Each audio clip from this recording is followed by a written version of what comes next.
Welcome to Alberta Impact, Future of Health. I'm your host, Bryce Lambert. I'm sure we all know by now that the talent is a key fundamental to growing an economy. Students with a unique perspective and vastly evolving tools to take on new challenges are graduating into the real-world application of their profession. In recent months, a spotlight has been put on Canadians with bioeconomy as a possibility to bring solutions to the current and prevention of possible future pandemics. However, to ensure that this is a very important part of our economy, not only does it need to thrive, but it has to save lives, and it has to be evolving and changing with the times. To get a better understanding of this and to gain perspective, we have joining us today Rob Henderson, President and CEO of BioTalent Canada, Reg Joseph, CEO of Health City, Ross Johnson, Executive Director of University of Waterloo, and Marianne Stanford, Vice President of Research and Development at IMV Inc. Thank you, everybody, for joining me. Good afternoon. Awesome. So, Marianne, let's start with you, and maybe you can give us a quick look at IMV and what it is that you guys have been working on. Sure. So IMV is a biopharmaceutical company located in Halifax, Nova Scotia. Our technology is known as DPX, which is really a way to present things to the immune system. I would say that prior to the pandemic, the majority of our work had been focused in cancer immunotherapy. But as a company that's been around for a while, we always had programs in infectious diseases. And so we had some experience with another infectious disease known as RSV. And so we were able to quickly pivot during the pandemic to rapidly scale up to develop a COVID-19 vaccine. And that's what we're focusing on right now. That's fantastic, and the pivoting has been a really key element to what you guys are doing. So we'll get into that here actually shortly. And as I understand it, IMV works primarily off of venture capital. And for an organization that is so important, this is going to be pretty tough, which segues us over to Rob at BioTalent. Rob, can you give us a bit of a rundown on how BioTalent Canada operates and some of the key services that assist and connect organizations like IMV and University of Waterloo? Sure. Well, BioTalent Canada, we're a nonprofit national industry association. We're primarily a labor market research group. And every time we've done any kind of research, it shows that companies like IMV and most of the small and medium-sized companies that make up the bioeconomy have two main challenges that face them in terms of attaining their business objectives. The first is access to capital, and the second, followed very close behind, is access to talent. So we've used this to go to the federal government, who has a mandate for things like youth employment and labor market research, to talk to them about how they can improve their programs to help these biotech companies. So one of the ones that we are working with the federal government for is a program called the Student Work Placement Program. And what it does is it provides a $5,000 to $7,000 wage subsidy for students, college and university students, for co-ops or internships. So this has been a really great source of talent because a lot of companies have used it as part of their recruitment strategy to onboard these brand new students, these fresh minds. So a lot of what we have done is connect organizations like the University of Waterloo and IMV, as well as some of the local colleges and universities in the Nova Scotia area, to supply IMV with some talent and offset some of the costs so that IMV can incorporate that talent into their labor market. We've done this across Canada. Last year, we placed over 1,000 students in these co-op jobs. And I agree, where Marianne is concerned, IMV is a great example of organizations that, on the advent of COVID-19, were able to pivot. And I think programs like the Student Work Placement Program that we're doing is one of the catalysts to allow them to do that, because they can tap into the talent very quickly, and we can provide them with the wage subsidies to do so. That's fantastic. It sounds like it's a massive opportunity, especially for universities and other educational institutions. Ross, how has the University of Waterloo benefited and seen what kind of results BioTalent Canada's services has been able to do for you? And then we'll take that over to IMV as well afterwards. Ross? Well, Bryce, we've been extremely grateful for BioTalent and the programs that's been set up by the government through the Student Work Placement Program. I think in 2019 to 2020 to date, we've had just under 200 University of Waterloo students had the opportunity to work in the industry. And I think it's beyond just working in the industry. It's the ability to actually bring new ideas and new thinking forward as well, which is hugely important. It's very important to the Canadian economy. What we've seen as well through the impacts of COVID-19, we have 22,500 students that are in co-op this year. And of course, the impact that that's had on employment. We've been hugely grateful for the opportunity to still stay connected with employers and build upon those relationships, because it really does give those students that opportunity to get that work integrated learning experience, which is hugely impactful for when they graduate. Absolutely. And so over to IMV, with wage subsidy, that must be a massive assist for you guys in regards to getting a talent and then even retaining talent, making sure that they fit properly. How has the experience been with you guys? I think it's been a great experience. I think since its inception, IMV has really counted on bringing in young and innovative talent to help us grow the company over the years. And programs like this really help us tap into not only local students who come into the company, but also look beyond our regular borders and bring in students with, again, different ideas from different areas. And so it's something that we've always been really focused on, and it's helped us even grow that capacity within IMV as the company has expanded in the last couple of years. Fantastic. So I think we're going to hop over to Reg here, and we're going to kind of bring this back into Alberta. Reg, you're on the board with BioTalent. Can you maybe talk a little bit to the program itself and how valuable this is? We've had some great examples from Waterloo and from IMV, but bringing this program here and making it stretch across the country, can you talk a little bit to that and how important that is?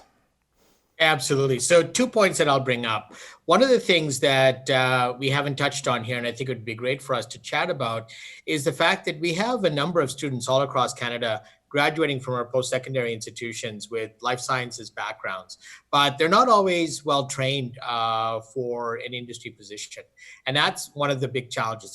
There's a little bit of training that's required, and the industry is changing rapidly. When you look at companies like IMV and the type of technologies that they're currently developing today, sometimes the curriculum that we're learning in the schools don't transfer over well, and so that's why you need programs like the one at Waterloo, where you have these co-op opportunities where students get an opportunity to work directly with a company to get a sense of how they can use their talents in a company setting and get the training that they need before graduating. The other aspect is that, all across Canada, particularly in Alberta, we have an opportunity here to start diversifying our economy, and we have a ton of strength in this sector.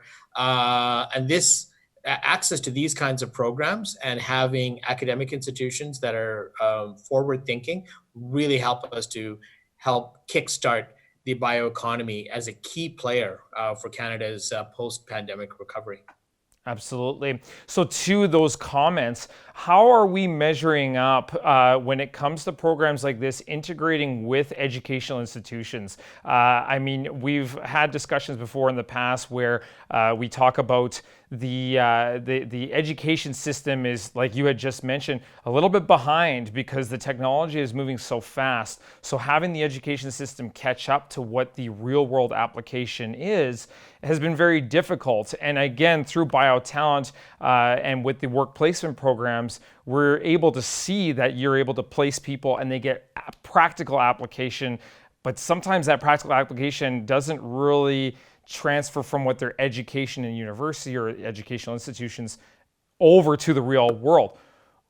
It seems like there might be a little bit of a system breakdown. Is that a reality? Is there a problem there? I'll maybe send that over to Waterloo. Well, I think, certainly for cooperative education, and I would say work integrated learning, which is a little bit broader than just co-op, there's been some real investment and focus by the Canadian government on that. And we've seen some real advocacy by the Cooperative Education and Work Integrated Learning Association of Canada in that regard. And really working great learning and co-op is an enabler, as Reg said, to be able to provide that real world work experience, but also to apply some of the learning that's actually being done in the classroom. In turn, the students are taking that back to the classroom in debates within the classroom, as well as I mentioned earlier, those fresh new ideas back into industry. Going through a traditional program like we have at the University of Waterloo, where the students will basically do 4 to 6 work terms throughout their co-op journey. When they graduate with up to 2 years worth of work experience. And that's the real value that comes in, because they're able to actually hit the ground running, as you will, when they come in and work for an organization. And that has an immediate impact back on the bottom line for that organization, but in turn, the local and national economy. At Waterloo, we have 867 co-op students that are currently in biochemistry, biology, biomedical services, biotech CPA, and biotech econ.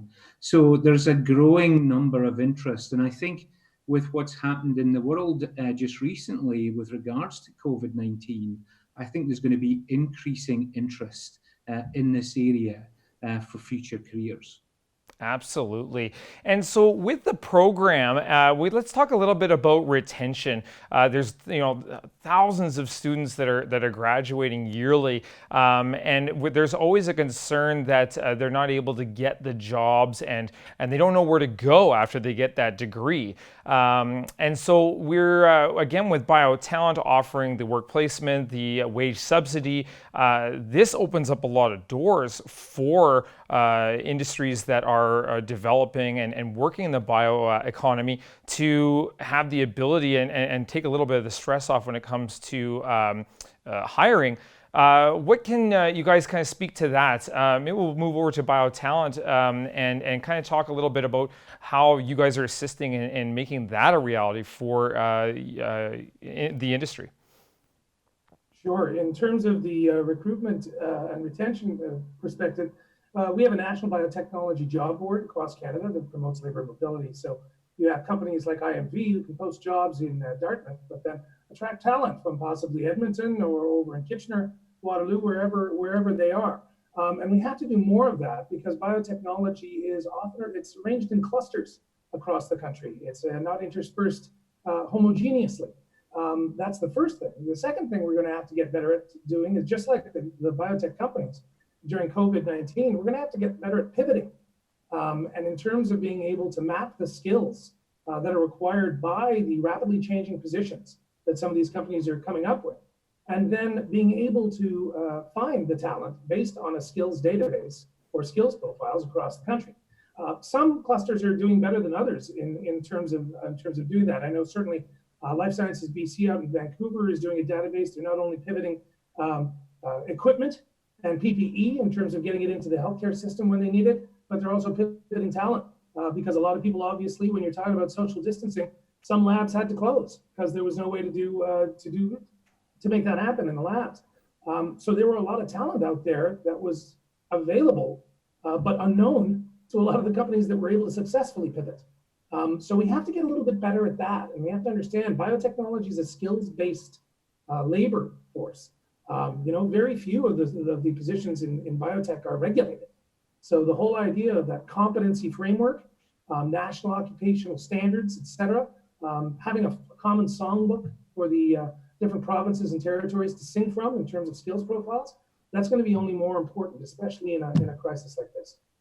Absolutely. And so what would you say, again, this is a fantastic program. There's lots that BioTalent is offering. We're seeing the case studies and the benefits over to IMV. Waterloo is seeing the benefits by being able to place their students and properly have them fit to their skill sets. How come we don't see more of this? So, what would you say you would need the most to push this program to make it more prevalent in an industry that we need it in so badly?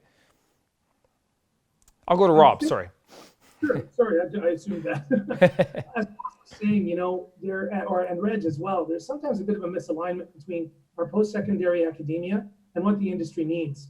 And sometimes there's even a misalignment in terms of the principal investigators and the professors, and the fact that if they're doing such a great job, second to none in the world, of teaching the theory of science. But sometimes the business of science is a little elusive.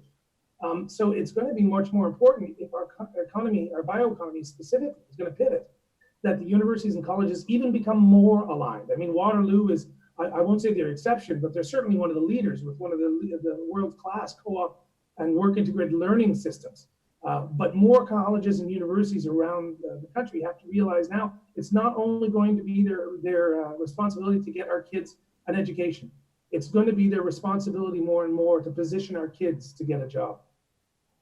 That's right. And that's a great segue into Reg. Maybe you can talk a little bit to how we can start making this movement and this kind of service, this kind of organization be more impactful across the country and maybe even more specific to Alberta as well. What do we need to do here to kind of get these programs based out of here as well, or at least affecting here?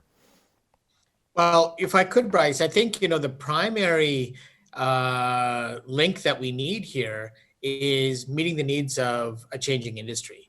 And so if I may, I'd like to bounce it over to Marianne just to get a sense of, Marianne, I know that you've had great experience in terms of having these students placed in at IMV and so forth. But I'd love to hear from your perspective as a company founder, what do we need to do in Canada to help the talent challenge and get them operating in companies like yours? That's a great question. As Rob was speaking, I was thinking about how things have changed so significantly since, even I was an undergraduate student, and the opportunities that exist to even see the bioeconomy as a viable career path. And I think that has been massive. I think what we have seen from co-op students and young undergraduates who come into the company is that exactly they add to the company, not just in hands, but in ideas. And sometimes those co-op students are so good that we have challenges getting them back. They go on to do other things, and it's not always IMV, and so it's sort of a service we give to the rest of the bioeconomy in some ways. But I'm more than happy to see them flourish where they go.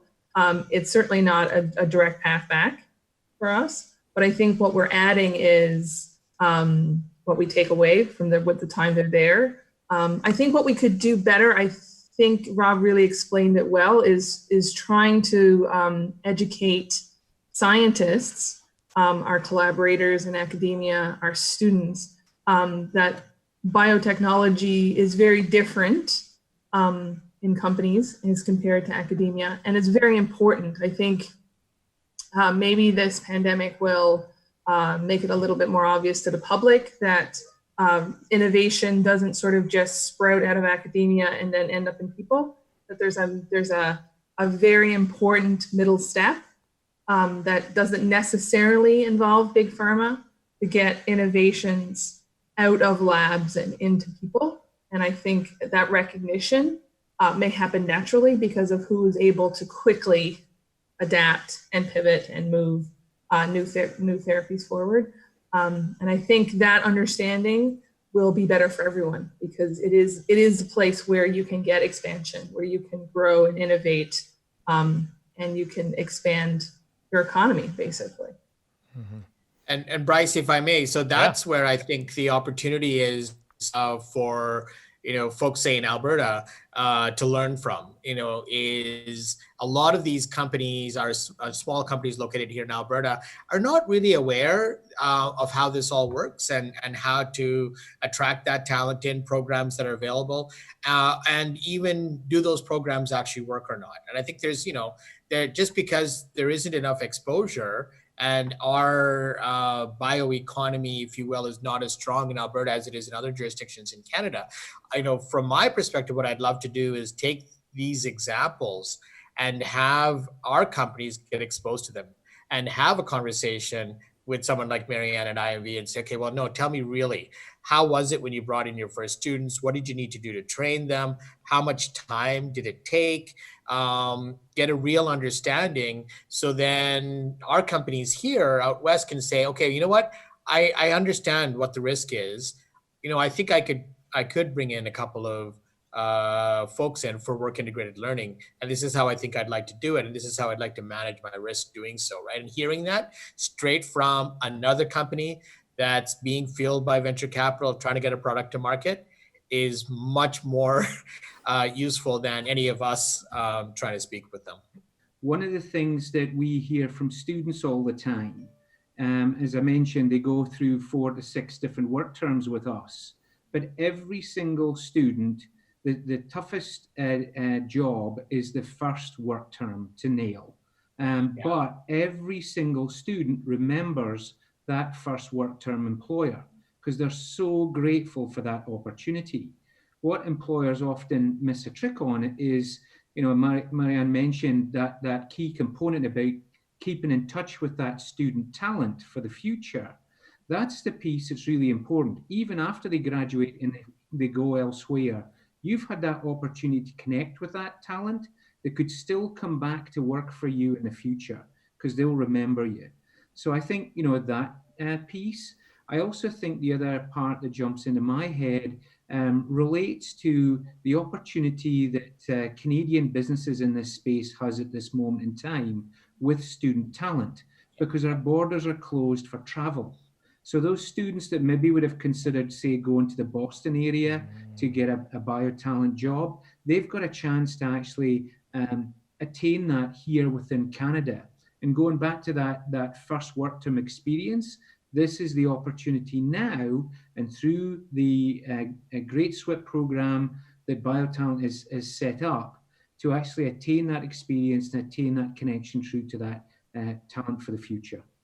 It's funny that you mentioned that other biotechs are resistant to students, which I understand, but I don't, to be honest. I mean, the quality of students that we get, it blows my mind. And maybe it's because we've been doing it for so long that people know of us. So what we get, but I mean, the quality of the students, which tells me that the amount of applications that we get and the number of students that we get wanting to come to IMB means that there's an excess of excellent students who are not getting placed. And I don't really understand the resistance. There is a certain training that you have to do, but you got to understand that training is also training for your staff. Yeah. Because, just to give you a personal example, IMV was a small company for very long. We didn't have a lot of turnover, right? So we didn't have a lot of opportunities to train new staff. So where our staff got used to training others was through co-op, that constant influx. But because if you don't know how to train someone who comes in new, then you have a huge gap. And so much of knowledge, technology, mobilization is not a hard skill. It's not what you learn in the textbooks. It's the tricks and the thought process and all those things. And you need to be able to pass that knowledge on. And if you don't cultivate that in your staff, I think one way, because we went from 20 staff to now we're nearly 70. So that's a huge expansion. And so what was a part of us being able to do that was understanding how to train. And I think, innovative minds are great, but if you can't get a new person off the ground, you're in trouble. So I think there's some intangibles around students, not just their minds, not just their hands, but what that program brings to a company in terms of quality and training and because you need to really understand what you're doing to explain it well to someone who it may be their first time putting their science to work.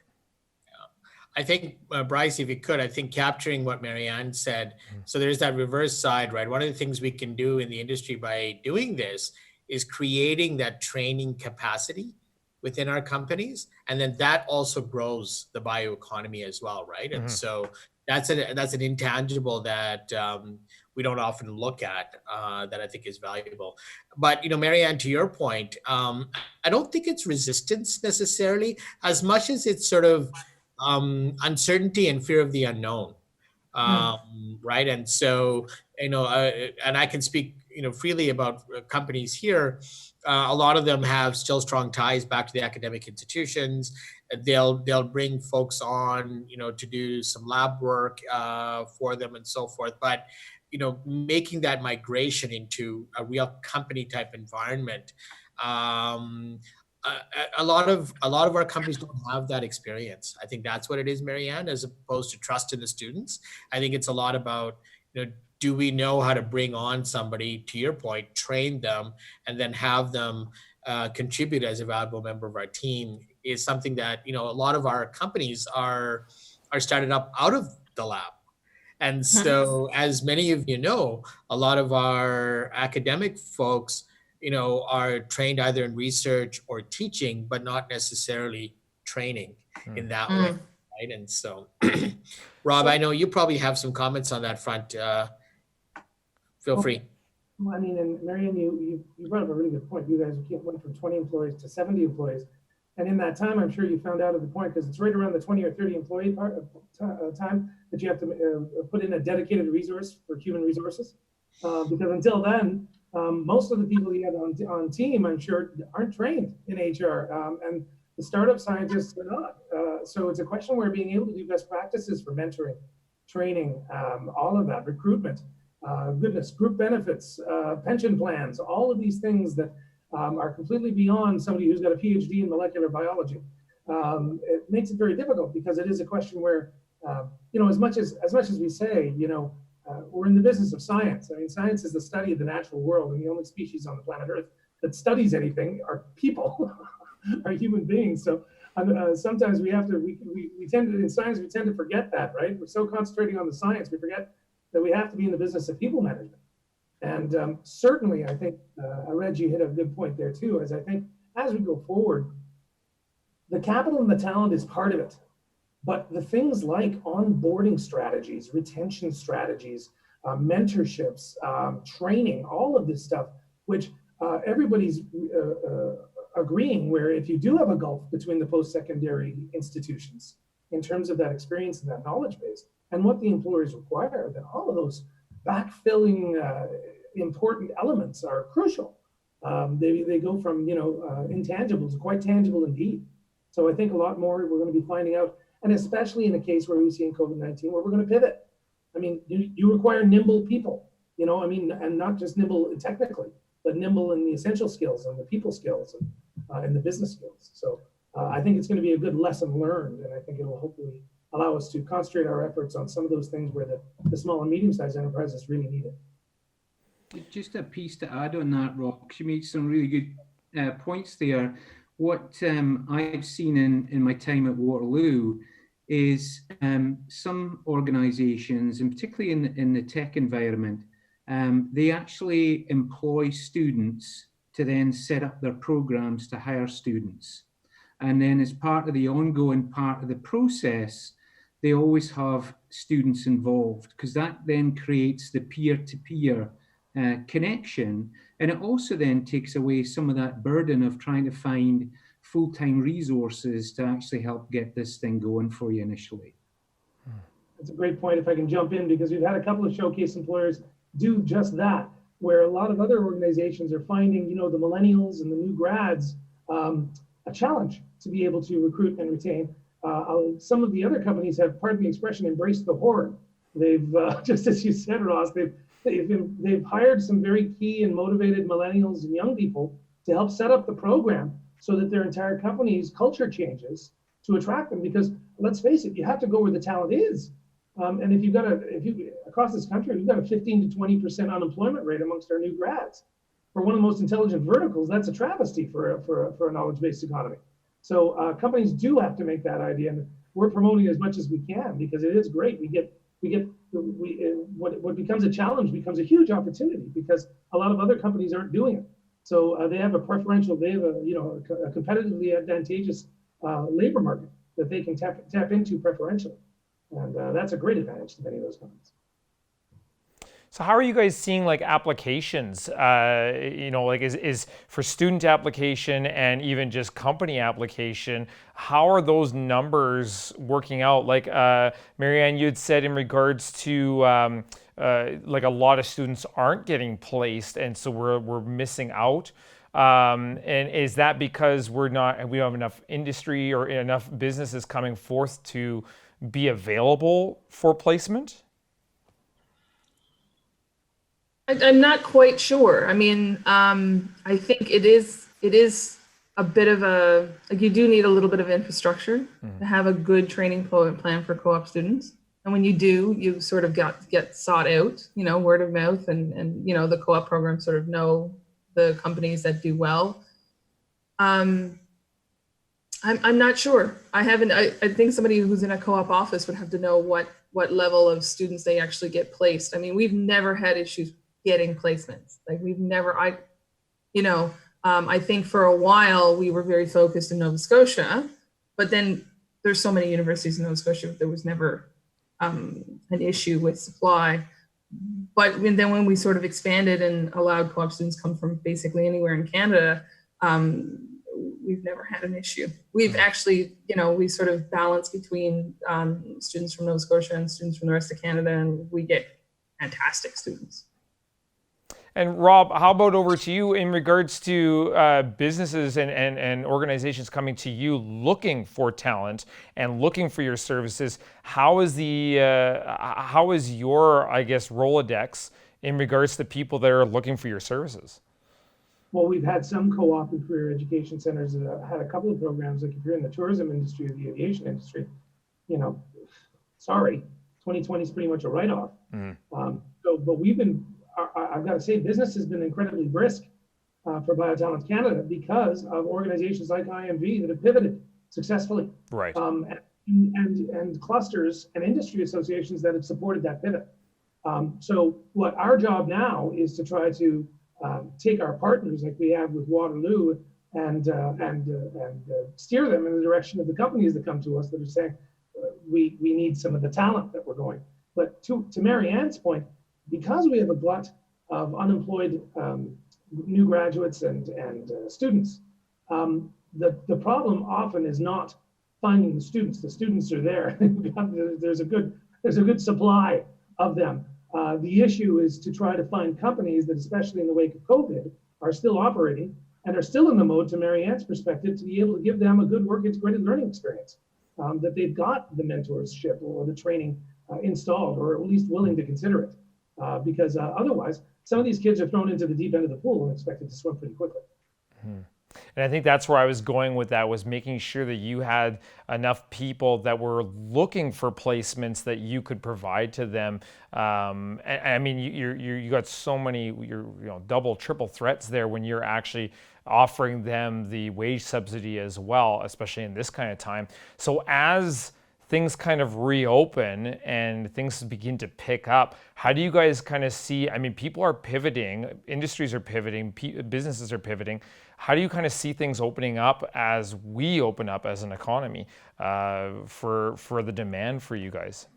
The federal response for the emergency wage subsidy program and emergency response benefit, many of those are revenue dependent. Companies that are pre-commercial and pre-industrial have to show that they've got 30% reduction in revenues to qualify.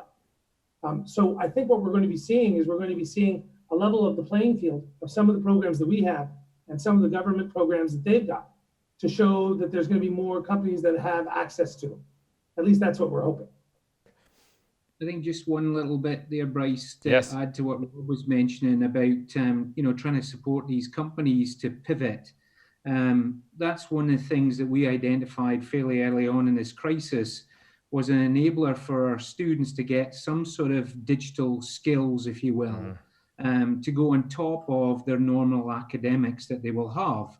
Because if they're trying to find their way at the moment to get a work term, for example, having some of those digital skills that could, help with digital marketing, web design, video marketing, problem solving, sales skills in the digital sphere is extremely helpful for those small organizations to find their way at the moment. So we've set up some micro-credentialing around that, just some small programs that enable students to then articulate those skills to help them get hired at the moment. There's so much talent. We're such a rich, talented country as Canada. And that bioeconomy is really a field that needs to be capitalized on because we get situations like we are currently in with COVID.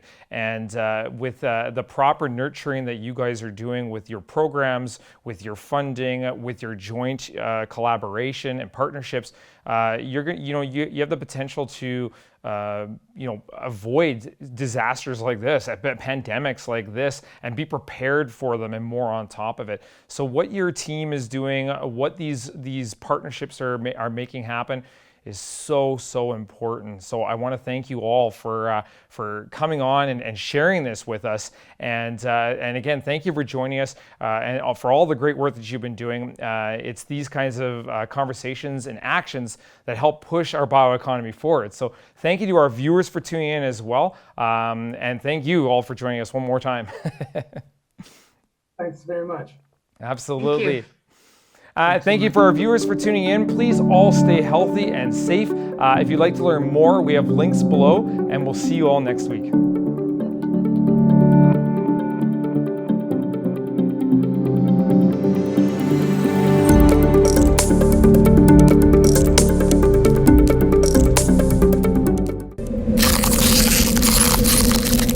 Ooh, that's cold.